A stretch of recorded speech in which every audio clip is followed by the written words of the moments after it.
రైతు బంధు విషయంలో మీరు అన్నట్టుగా 72,000 పైచిలకు 72,000 కోట్ల పైచిలకు అందినే వాళ్ళకి. కానీ ఇప్పుడు పరిస్థితి అగమ్య గోచరంగా ఉన్న నేపథ్యంలో లోకల్ బాడీ ఎలక్షన్లను దృష్టిలో పెట్టుకొని ఈ రోజు అందరికీ రైతు భరోసా ఇస్తున్నామన్న నేపథ్యంలో ఎట్లా చూడొచ్చు దీన్ని? అందుకే నేను చెప్పినా కదా, మేమేమో నాట్లకు రైతు బంధు, వాళ్ళేమో ఓట్లకు రైతు బంధు. మేమేమో నాట్ల సమయానికల్లా రైతు బంధు వేయాలి రైతులకు, వాళ్ళేమో ఓట్లు వస్తున్నాయి కాబట్టి రైతు బంధు. ఇప్పుడు ఇది 4వ విడత ఈ సర్కారు వచ్చినాక, అవును కాంగ్రెస్ సర్కారు వచ్చినాక 4వ సీజన్ ఇది. 2 సీజన్లు ఎగ్గొట్టినారు. మొన్నటిదాకా ఇచ్చినటువంటిది కేవలం 4 ఎకరాల లోపే ఇచ్చినారు. అది కూడా కొన్ని లక్షల మందికి అందలే. ఇంకా ఆ 4 ఎకరాల లోపు ఉండే వాళ్ళలో కూడా చాలామందికి అందలే. ఇప్పుడు అందరికి ఇస్తున్నాం అంటున్నారు. మరి ఇప్పుడు అందరికి ఇస్తే ప్రారంభంలో వీళ్ళు చెప్పిన పరస్పర విరుద్ధమైనటువంటి మాటలు లేదా ప్రకటనలు ఎట్లా ఉన్నాయి? కేసీఆర్ ఏంది 10,000 నేను 15,000 ఇస్తానికి అప్పాలు కొట్టిండ్రు. రైతులకే కాదు కౌలు రైతులకు ఇస్తామని చెప్పినారు 12,000. ఓకే, రైతు కూలీలకు ఇస్తామన్నారు, కౌలు రైతులకు ఇస్తామన్నారు. ఇవన్నీ చెప్పినారు. మరి ఇచ్చేకాడికి వచ్చే వరకు 4 ఎకరాలలో పరిమితం చేసినారు. 4 విడతలు. ఇప్పుడు 4 విడతలు అంటే ఒక రైతుకు 1 ఎకరాకు వాళ్ళ లెక్క ప్రకారంగా అయితే 30,000 రూపాయలు రావాలి. అవునా కాదు? కరెక్టే. 30,000 రూపాయలు రావాలి. ఇచ్చిండ్రా? ఇయ్యలేదు. ప్రారంభంలో ఏం చెప్పిండ్రు?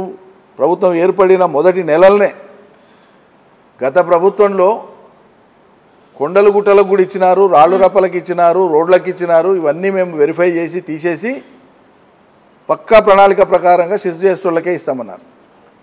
మరి 18 నెలలు అయింది కదా. ఏ మండలంలో ఎంతమంది రైతులు అనర్హులుగా పొందిన వాళ్ళు ఉన్నారు? ఎన్ని లక్షల ఎకరాలు అయితే మీకు 25,000 కోట్లు అవుతుంది. ప్రభుత్వం చెప్పింది ఏంది? అప్పుడు తుమ్మలాశ్వరరావు గారు చెప్పారు, ప్రభుత్వం తరఫున ముఖ్యమంత్రి కూడా మాట్లాడాడు, మంత్రులు కూడా మాట్లాడారు. ఏమని? కేసీఆర్ రైతు బంధు ఇచ్చినటువంటి దాంట్లో దాదాపు 25,000 కోట్ల రూపాయలు వృధాగా పోయినాయి అన్నారు. మళ్ళీ 25,000 కోట్ల రూపాయలు నిజంగానే వృధాగా పోతే గ్రామాల వారీగా, మండలాల వారీగా ఈ 18 నెలలలో మీరు ఏం చేసినట్లు? జాబితాలు పెట్టండి బయటికి. ఆ జాబితాలు బయటికి వేయకుండా మళ్ళీ ఇప్పుడు రైతు బంధు అందరికీ ఇస్తామని ఎట్లా అంటున్నారు? అందరూ అన్నప్పుడు అన్నీ సవ్యంగానే జరిగినట్లే కదా మరి గతంలా. మరి అన్నీ సవ్యంగానే జరిగితే ఇవాళ అభాండమే ఎందుకు వేసినారా? అలా అంటే మీకేమనిపిస్తుంది? ఆ రోజు వాళ్ళు అంత సక్సెస్ఫుల్గా సక్సెస్ అయ్యారు కదా ఓట్లు వేయించుకోవడంలో. ఈ మాటలు చెప్పారు, రాళ్ళకో గుట్టలకో పుట్టలకో పెట్రోల్ బంకులకో వాటికి మీరు ఇచ్చిర్రు అనేసి అన్నారు. ఈరోజు అందరికీ వేస్తున్నాం అంటున్నారు కదా. ఒక అబద్ధాన్ని తొందరగా నమ్మడానికి అవకాశం ఉంటుంది నిజం కంటే కూడా. అందుకే కదా సామెత, నిజం కడప దాటి చెప్పులేసుకొని కడప దాటే లోపల అబద్ధం ఊరంతా తిరిగి వస్తుందని చెప్తారు కదా.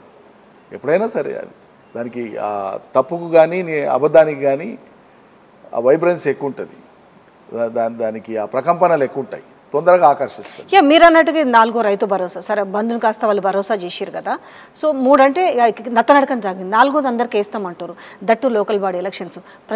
రైతులు కానీ ఏ విధంగా భావించే అవకాశం ఉంది? ప్రజలు దెబ్బతిన్నారు, ప్రజలు మోసపోయినారు. ఇప్పుడు వేస్తున్నారు కదా, ఏమనుకోవచ్చు వాళ్ళ సైకాలజీ? అదే చెప్పబోతున్నారు. ప్రజలు దెబ్బతిన్నారు, మోసపోయినారు. ఇప్పుడు వేసేది ఈ నాయకులు మాకు ఓట్ల కోసం వేస్తున్నారు, మమ్మల్ని అంత తిక్కోళ్ళు అనుకుంటున్నారు, ఇప్పుడు చూపిస్తాం కథ అని ప్రజలు అంటున్నారు, నేరుగా అంటున్నారు. మీ మీడియా ఛానల్లో, యూట్యూబ్ ఛానల్లో వీడియోలలోనే వస్తున్నాయి కదా, మేము చెప్పే మాటలు కాదు, ప్రజలు మాట్లాడుతున్నటువంటి మాటలు. ఏం మాట్లాడుతున్నారో వస్తున్నాయి కదా. ఇంకోటి కూడా నేను మొన్న ప్రెస్ మీట్లో కూడా చెప్పిన, దాన్ని ఎవరు కూడా ఈ రోజు వరకు కూడా ఖండించలేదు. ఈ ఒక్క ఎన్నికల తర్వాత స్థానిక సంస్థల ఎన్నికలు అయిపోతే, అంటే స్థానిక సంస్థలు అంటే సర్పంచులు కావచ్చు, ఎంపీటీసీ జడ్పీటీసీ కావచ్చు, మున్సిపల్ ఎన్నికలు కావచ్చు, మొత్తం స్థానిక సంస్థల ఎన్నికలు అవి 1 నెలనో 2 నెలల లోపల అయిపోగొట్టే దీంట్లో ఉన్నది. ఎట్లా ఎన్నికలు చేయాల్సి వస్తుంది, తప్పదు. ఒక్కసారి ఈ ఎన్నికలు ముగిసే వరకే ఈ రైతు బంధు ఇప్పుడు ఇచ్చేటువంటి సర్కారు ఇచ్చేటువంటిది మీరు రాసి పెట్టుకోండి. నేను ఇలా అథెంటిక్గా చెప్తున్నాను. తప్పు అయితే వాళ్ళని ఖండించమని చెప్పిన, చర్యలు కూడా తీసుకోండి ఒకవేళ నేను చెప్పిన దాంట్లో తప్పు ఉంటే. రేపు రాబోయేటువంటి రోజులలో స్థానిక సంస్థల ఎన్నికలన్నీ ముగిసిన తర్వాత ఇక ఉండేది జనరల్ ఎలక్షన్సే. అప్పుడు దేవుడే ఉన్నాడు, వస్తామో పోతామో ఆ దేవుడు ఎరుగు. ఉన్న కాడికి ఉన్నాం, పోయిన కాడికి పోయింది, అయిన కాడికి అయింది అని చెప్పి రైతు బంధు ఎగ్గొట్టేటువంటి ఉద్దేశంతోనే ప్రభుత్వం ఉంది. అంతర్గతంగా చర్చలు జరుగుతున్నాయి. నేను ఆ శాఖకు మంత్రిగా పనిచేసిన అనుభవంతో మాకుండేటువంటి విశ్వసనీయ సమాచారం కూడా మాకు ఉంటుంది కదా ప్రభుత్వంలో, ఎక్కడ ఏంటది.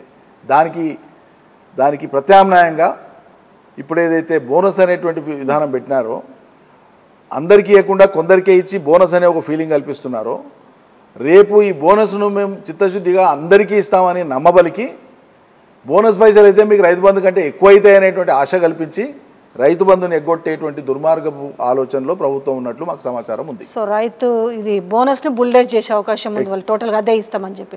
ఒకవేళ ఆ రకంగా అంటారా, లేకుంటే రైతును ఆకర్షించడానికే మీకు నిజమైన మద్దతు ధర వస్తుంది, పంటకు అవసరమైనటువంటి ధర వస్తుంది మీకు అని ఆ రూపంలో కన్విన్స్ చేసే ప్రయత్నం చేసి ఇది ఎగ్గొట్టడానికి ఒక ప్రాతిపదిక ఏర్పాటు చేస్తారు. సింపుల్గా చెప్తున్నాను. కానీ వాళ్ళు ఏమనుకుంటారు రైతులు అంటే వాళ్ళు ఒక పెట్టుబడి సాయం కింద ప్రతి పంటకు చూసారు కదా, వీళ్ళు సవ్యంగా బోనస్ కూడా ఇవ్వకపోతే డెఫినెట్గా బూమరాంగ్ అయితే ఇప్పుడు వాళ్ళు ఏమనుకుంటున్నారంటే మేము కేసీఆర్ అన్నీ చేసి అంత లబ్ధి చేసి ప్రజలకు నిజంగా అంత మేలు జరిగితేనే మేము చెప్పిన మాటలు నమ్మిండ్రు మా ఎంబడి వచ్చిండ్రు కదా, ఇంకొకసారి కూడా మేము మోసం చేయలేమా ప్రజల్ని అనుకుంటున్నారు. కాంగ్రెస్ వాళ్ళు అత్యాశలో ఉన్నారు.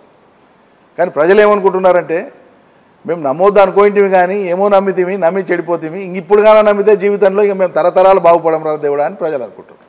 ఇది చూడాలి రేపు కాలం. నిజంగా మీకు ఓవరాల్గా ఏమర్థమైంది అంటే మీరు మన ఓటమి పాలైన తర్వాత బీఆర్ఎస్ పార్టీ ఏం నేర్చుకున్నారనిపిస్తుంది చూస్తుంటే? అంటే ప్రజల ఇన్ని చేసినా కూడా అరే మాకు ఓటు 1.8% ఓటుతో మేము ఓడిపోయినాం కదా, మీరు ఏమర్థమైంది మీకు ఇప్పుడు? ఇమీడియట్గా మేము అప్పుడే సమీక్ష చేసుకున్నాం. మల్టిపుల్ రీజన్స్ ఉన్నాయని చెప్పినాము. మా పార్టీకి క్యాడర్కు ర్యాంక్ అండ్ ఫైల్కి చెప్పినాం, ప్రజలకు కూడా చెప్పినాము. ఇప్పుడు ప్రజాస్వామ్యంలో ఎన్నికలు ఉంటాయి, గెలుపోవటములు ఉంటాయి, సహజం. ఓడిపోయినందుకు ఏం బాధ లేదు మా పార్టీకి కానీ మాకు కానీ. గెలిచినప్పుడు ఏం మిద్దెలెక్కి ఊరేగలేదు.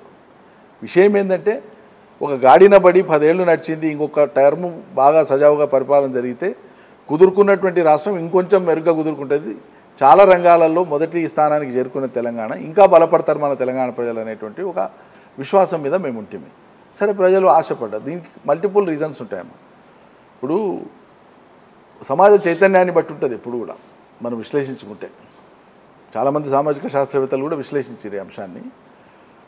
సమాజము ప్రజలు ఒక సామూహికమైనటువంటి ప్రయోజనము ఈ మా ప్రాంతానికి ఈ అద్భుతమైన ప్రాజెక్ట్ వచ్చింది, లేదా మా ఊరికి ఈ అద్భుతమైన రోడ్ వచ్చింది, లేదా మా ఊరికి ఇది అయింది, ప్రజలకు మా అందరికీ మేలు జరిగేది ఇది అయింది అనేది ఒక ఎత్తు అయితే, ఇది అయితే అయింది మాకేం జరిగింది అనేటువంటి అంశం ఇండివిజువలిస్టిక్ వ్యక్తిగతమైనటువంటి మేలు అనేటువంటిది ఏదైతే ఉంటుందో ఇది ప్రపంచవ్యాప్తంగా ఒక ఇన్సెంటివ్ సిస్టమ్. ఇది ఇన్సెంటివ్ అంటారు. వ్యక్తిగతంగా ఒక వ్యక్తికి మేలు చేసేటువంటి విధంగా ప్రభుత్వ పరంగా జరిగేటువంటి పని ప్రజలను ఆకర్షించేటువంటిది.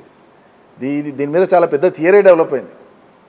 పెట్టుబడిదారీ వ్యవస్థకు వ్యతిరేకంగా విప్లవం చేస్తూ వచ్చినటువంటి చైనానే నవనిర్మాణం చేసేటువంటి క్రమంలో కొన్ని దశాబ్దాల తర్వాత అంతకుముందు ఏలిన పాలకుల కాలం అంతా పక్కకు పెట్టి ప్రస్తుతం ఉండేటువంటి పాలకులు ఆయన కంటే ముందు ఉన్న ఆయన టెన్ జియాపింగ్ కాలం నుంచి 1980s నుంచి ఇన్సెంటివైజేషన్ తీసుకొచ్చినారు చైనా ఆర్థిక వ్యవస్థలో.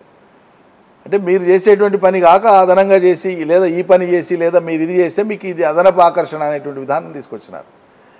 అది కానీ వ్యక్తులను కేంద్రీకరించి వ్యక్తికి నీకు ఇది మేలు చేస్తామని చెప్పేటువంటి విధానం కానీ ఇవన్నీ కూడా ఇన్సెంటివ్స్ ఇవన్నీ.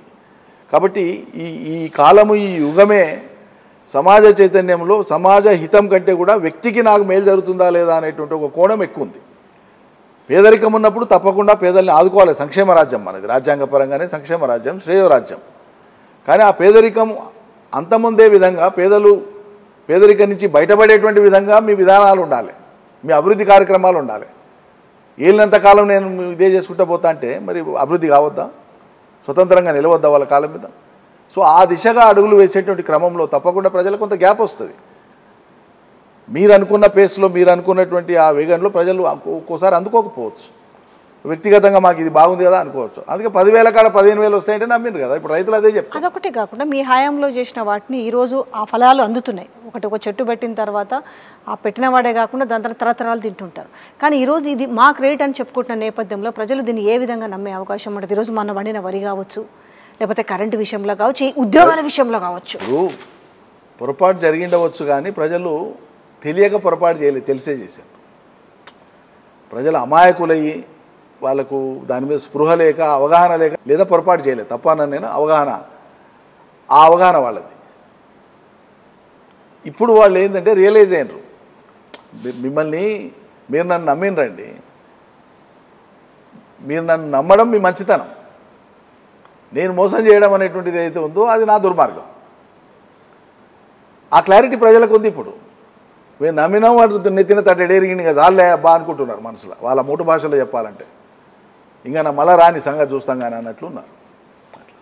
సో ఓవరాల్గా చివరికి ఒక ప్రశ్న, అంటే ఈరోజు ప్రతిదీ అంటే నీళ్ళది కూడా మళ్ళీ తీసుకొచ్చి ప్రతిదీ కూడా ఎటు తీసుకొచ్చినా ముఖ్యక్కడ ఉందంటే చుట్టూ చూపించినట్టుగా తిప్పిగా మళ్ళీ నీళ్ళ పంచాయతీ అంతా తీసుకొచ్చి ఈరోజు కేసీఆర్ మీదకి చుడుతున్న నేపథ్యంలో దీన్ని ఏ విధంగా ప్రజలకు వాళ్ళు కాదు వాళ్ళు ఏం చేసినా కేసీఆర్ మీద చుట్టనే కాదు, ఇది వాళ్ళ మెడకే చుట్టుకుంటుంది. గురు శిష్యులకే ఈ తెలంగాణ నీళ్ళు గురు శిష్యులకు నీళ్ళైతే నీటి సుడిగుండంలోనే వీళ్ళిద్దరు కొట్టుకొని పోతారు. కానీ ఒక హింట్ ఇచ్చిండు కదా ఆ గురువుకే, మీకు ఏదో ఈరోజు కూటమిలో ఉన్నారని చెప్పి మీరు అనుకున్నాయని ఏం జరగవు, మేము దానికోసం పోరాటం చేస్తామని చెప్పి మాట్లాడుతున్న మాటలు. ఇక అదంతా బయటికి మాట్లాడే మాట, లోపలి ఇంట్లో అంతా వాళ్ళదంతా ఒకటే అండర్స్టాండింగ్. ఆయన రాహుల్ గాంధీ దగ్గర ఉద్యోగం చేస్తున్నాడు కానీ మోదీకి విధేయుడుగా ఉన్నాడు, లోకానికంతా తెలుసు అది.